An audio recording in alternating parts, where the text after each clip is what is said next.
جو ہندوستان کے مسلمانوں میں آ گئی ہیں جن کا تعلق اسلام سے نہیں ہے ان کو نکال دینا چاہیے۔ چنانچہ یہ مدرسہ جو ہے نہ صرف یہ کہ ہندوستان کے طالب علم یہاں پر آتے تھے بلکہ وسطی ایشیا سے بھی آتے تھے، ملیشیا سے بھی آتے تھے، اور بہت بڑی تعداد یعنی ان سے متاثر ہو کے اپنے ملکوں میں جا کے اسی ماڈل کے اسکول جو ہیں وہ کھولا کرتے تھے۔ اور دیوبند کی تعلیمات کا اثر جو ہے ہم دیکھتے ہیں کہ پارٹیشن کے بعد بھی، تقسیم کے بعد بھی آج بھی مطلب کہ پاکستان میں اسی طرح کے اسکول جو ہیں یا مدرسے جو ہیں وہ قائم ہیں اور وہی نصاب جو ہے وہ پڑھایا جا رہا ہے۔ جی ڈاکٹر جعفر احمد صاحب، آپ دیوبند مدرسے کے بارے میں کیا کہیں گے؟ دیکھیے، میں اگر آپ اجازت دیں تو میں عرض کروں کہ ویسے ڈاکٹر صاحب ظاہر ہے کہ بہت فکر انگیز گفتگو کر رہی ہیں۔ میں یہ سوچتا ہوں کہ یہ پورا جو دور ہے جو ڈاکٹر صاحب نے کور کیا ابھی تک، یونانیوں سے لے کے ہندوستان تک، اس پورے دور میں جو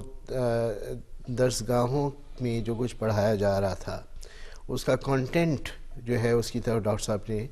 بجا طور پہ اشارہ کیا۔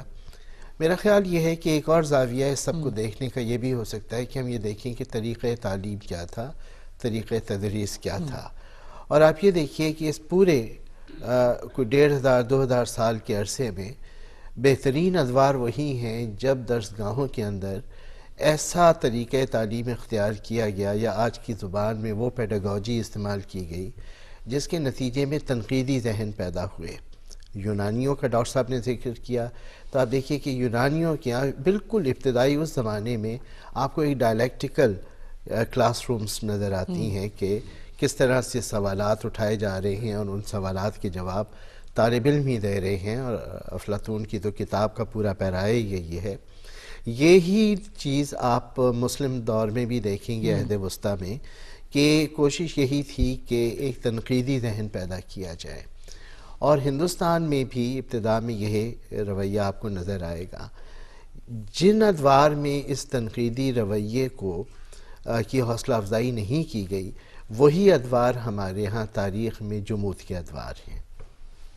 بہت انٹرسٹنگ۔ اچھا ڈاکٹر صاحب، جیسے کہ ڈاکٹر جعفر احمد نے کہا کہ ماضی میں ان یونیورسٹیوں کا کردار ایک تنقیدی ذہن پیدا کرنا تھا اور بعد میں تقلید نے اس کی جگہ لے لی۔ مغرب میں جب یونیورسٹیوں کی ابتدا ہوئی تو جو مغرب کا نشاط ثانیہ ہے وہ بھی انہی یونیورسٹیوں کے ہی زیر اثر ہوا۔ اس بارے میں آپ کیا کہیں گے؟ بڑی دلچسپ بات یہ ہے کہ یونان کے بعد جب رومن پیریڈ آتا ہے تو اس دور میں بھی جو یونیورسٹیاں بنتی ہیں تو اس کو تاریخ کے اندر یہ لوگ تو کہتے ہیں نا پیگن پیریڈ ہے، یعنی اچھا تو مذہب کا وہاں کی تعلیمات میں کوئی حصہ نہیں ہے۔ اب مثلا وہاں پر جو بہت زیادہ اہم چیز پڑھائی جایا کرتی تھی ایک تو فن خطابت تھا، چونکہ وہ کہتے تھے کہ فن خطابت وہ ذریعہ ہے جس میں آپ دلیل دیتے ہیں، اپنی بات کو پیش کرتے ہیں، زبان کے اوپر آپ کو قدرت جو ہے وہ ہوتی ہے، اور ایک بہت ہی عمدگی کے ساتھ آپ اپنا نقطہ نظر جو ہے وہ بیان کرتے ہیں۔ اور دوسرا مضمون جو بہت زیادہ اس وقت مقبول تھا وہ تھا قانون، کہ جس کی طرف توجہ جو ہے وہ بہت دی جایا کرتی تھی یہ۔ اچھا، اور ریاضی کا علم تھا، چونکہ یہ سمجھتے تھے کہ اس کے بغیر ہم پوری دنیا کو سمجھ نہیں سکتے ہیں۔ نیچرل سائنسز بھی تھیں۔ اب یونان میں اس زمانے میں جیسا آپ کو پتہ ہے کہ اس وقت اس بات پر بحث ہو رہی تھی کہ دنیا یعنی کہ مادی دنیا ہے اور کس سے بنی ہے، ہوا سے، پانی سے، آگ سے۔ اچھا، لیکن ہوا یہ ہے کہ جب عہد وسطیٰ آتا ہے،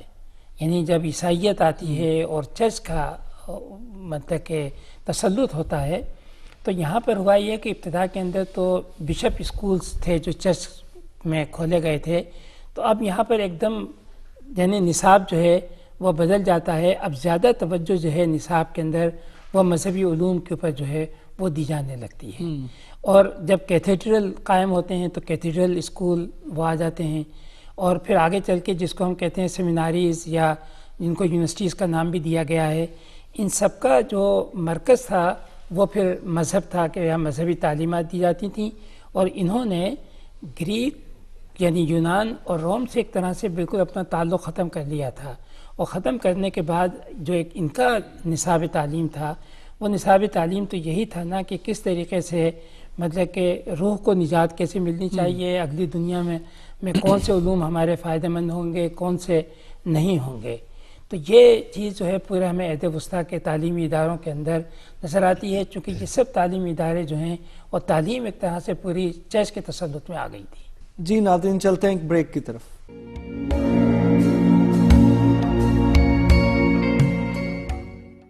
جی ناظرین، بریک کے بعد خوش آمدید۔ ڈاکٹر جعفر احمد صاحب، جی، کلونیل پیریڈ میں ہندوستان میں مغربی طرز تعلیم کی ابتدا ہوئی، یہ کن مقاصد کے تحت کی ہوئی؟ دیکھیں، پہلے تو میں یہ عرض کروں آپ سے کہ ہماری اپنی تاریخ نویسی کی یہ بہت بڑی خامی ہے کہ ہمارے ہاں جو نیریٹو ہے اس نیریٹو میں کلونیل پیریڈ کو کور نہیں کیا جاتا۔ ہم بہت کچھ پڑھاتے ہیں تاریخ میں اپنے طالب علموں کو، اسکولوں سے لے کے یونیورسٹی تک، لیکن ہماری پوری ہسٹوریوگرافی کے اندر کلونیل پیریڈ ڈسکس نہیں ہوتا۔ تو بہت اچھا ہوا کہ آپ نے یہ سوال رکھا یہاں پہ،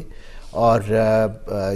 مجھے موقع ملا کہ میں اس کی نشاندہی کروں، اور کاش متعلقہ لوگ جو ہیں وہ اس طرف توجہ دیں۔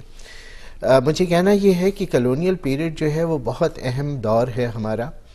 یہاں پہ رویوں کے بنانے میں اور ہمارے اداروں کے کردار کو متعین کرنے میں کلونیلزم کے ہمیشہ اپنے مقاصد ہوتے ہیں۔ وہ کسی تہذیبی مشن کے اوپر نہیں آتے، بلکہ ان کا بنیادی مقصد استحصال ہوتا ہے اور کسی بھی کالونی سے فوائد حاصل کرنے ہوتے ہیں۔ جو نظام تعلیم وہ وضع کرتے ہیں وہ اسی مقصد کو پیش نظر رکھ کے بناتے ہیں۔ ہندوستان میں بھی جو استعمار کا تعلیمی نظام تھا وہ ان کے مقاصد کی تکمیل کے لیے تھا۔ ایک بہت بڑی ضرورت ان کی یہ تھی کہ ایک بہت کم تعداد میں انگریز ہندوستان میں تھے، یعنی اگر میں غلط نہیں ہوں تو 1857 میں جو ایڈمنسٹریشن یہاں پہ آئی مجموعی حیثیت سے کوئی 6-6.5 ہزار لوگ تھے، اور یہ کوئی 35.5 کروڑ کی قوم تھی۔ اتنی بڑی قوم کو کنٹرول کرنے کے لیے ضروری سمجھا گیا کہ خود اس قوم میں سے ہمارے فنکشنریز پیدا ہوں، اور ہم ایسا نظام تعلیم وضع کریں کہ ہندوستانیوں ہی میں سے وہ لوگ نکلیں جو ہمارے بہاف پہ ہندوستان کو کنٹرول کریں۔ پہلی ضرورت ان کی یہ تھی کہ وہ لوگ سامنے آئیں جو انگریزی زبان میں استعداد رکھتے ہوں، جو رپورٹ لکھ کے دے سکیں، دور افتادہ علاقوں میں کیا ہو رہا ہے اس کے بارے میں ہمیں باخبر رکھ سکیں۔ مترجمین کی ضرورت تھی جو چیزوں کے ترجمے کر کے دے سکیں، اور اسی غرض سے انہوں نے جیسے فورٹ ولیم کالج بنایا اور اس طرح کے بہت سارے ادارے بنائے۔ تو مقصد یہ تھا کہ ہندوستانیوں کے اندر سے اپنے فنکشنریز پیدا کیے جائیں۔ اب اسی طرح سے